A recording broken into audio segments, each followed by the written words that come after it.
اے کملی میں لپٹنے والے، رات کو قیام کیا کرو مگر تھوڑی سی رات، یعنی نصف رات یا اس سے کچھ کم قیام کرو یا کچھ زیادہ، اور قرآن کو اچھی طرح ٹھہر ٹھہر کر پڑھا کرو۔ ہم ان قریب تم پر ایک بھاری فرمان نازل کریں گے،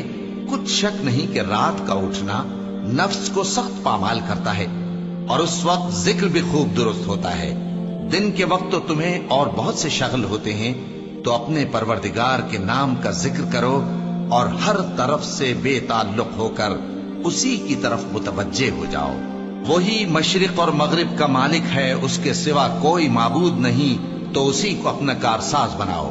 اور جو جو دل آزار باتیں یہ لوگ کہتے ہیں ان کو سہتے رہو، اور خوبصورتی سے ان سے کنارہ کش رہو، اور مجھے ان جھٹلانے والوں سے جو دولت مند ہیں سمجھ لینے دو، اور ان کو تھوڑی سی مہلت دے دو۔ کچھ شک نہیں کہ ہمارے پاس بیڑیاں ہیں اور بڑی زبردست آگ ہے، اور گلے میں اٹکنے والا کھانا ہے، اور درد دینے والا عذاب ہے۔ جس دن زمین اور پہاڑ کانپنے لگیں اور پہاڑ ایسے بھربھرے ہو جائیں گے جیسے ریت کے ٹیلے، اے اہل مکہ، جس طرح ہم نے فرعون کے پاس موسیٰ کو پیغمبر بنا کر بھیجا تھا، اسی طرح تمہارے پاس بھی محمد صلی اللہ علیہ وآلہ وسلم ایک رسول بھیجے ہیں جو تمہارے مقابلے میں گواہ ہوں گے۔ سو فرعون نے ہمارے پیغمبر کا کہا نہ مانا تو ہم نے اس کو بڑے دردناک انداز سے پکڑ لیا۔ اگر تم بھی ان پیغمبر کو نہ مانو گے تو اس دن سے کس طرح بچو گے جو بچوں کو بوڑھا کر دے گا، جس سے آسمان پھٹ جائے گا۔